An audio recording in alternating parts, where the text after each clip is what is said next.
DJ Sixsmith here with St. Louis head coach Jim Crews. Coach, last year you guys win the Atlantic 10 regular season. This year you lose all 5 seniors. What's the feeling right now around campus, and what's most important about continuing success but also rebuilding the program? Well, we're excited about it. I think college basketball, you're always going to have change, and obviously we had a lot of change with 5 seniors graduating and having great success. But we embrace that. That's what's fun about it.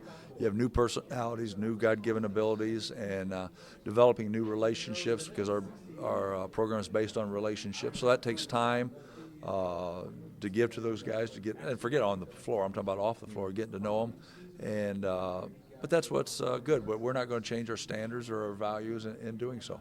One of the toughest things in college basketball is winning on the road. Last year you guys lost just 1 game, and that was at Wichita State. What has allowed you to be so successful away from home?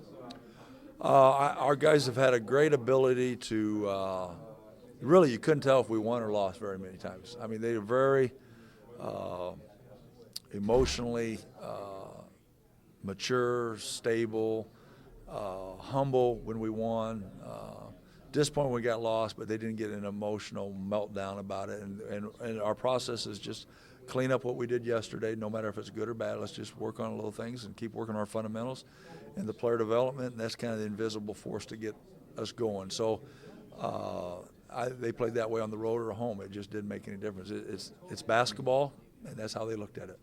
Coach Rick Majerus was one of the most legendary coaches in college basketball. You spent a year with him at St. Louis. You knew him for 30 years. For those of us who didn't know him, what was the most important lesson you learned from him? And just what type of coach was he, or what type of guy was he around the other players?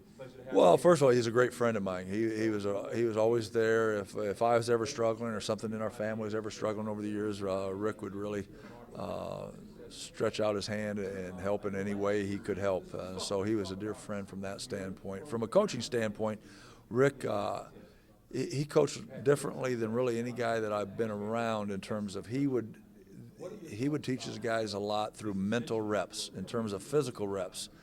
Most coaches do physical reps. It could be whatever, this drill or that drill.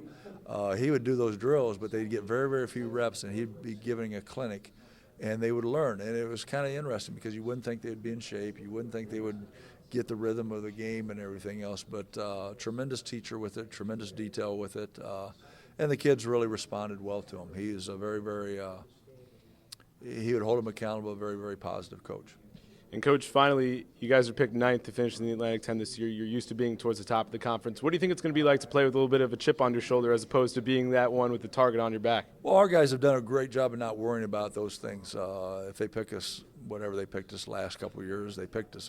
We've never been picked first, so we don't worry about those things. That's just part of the hoopla of it all right now. And that's fun to speculate and expectations and everything else. But our guys, again, they're pretty – just kind of stay the course and just try to learn how to play good basketball. Coach Crews, thanks so much, and good luck this season. All right, DJ, thanks.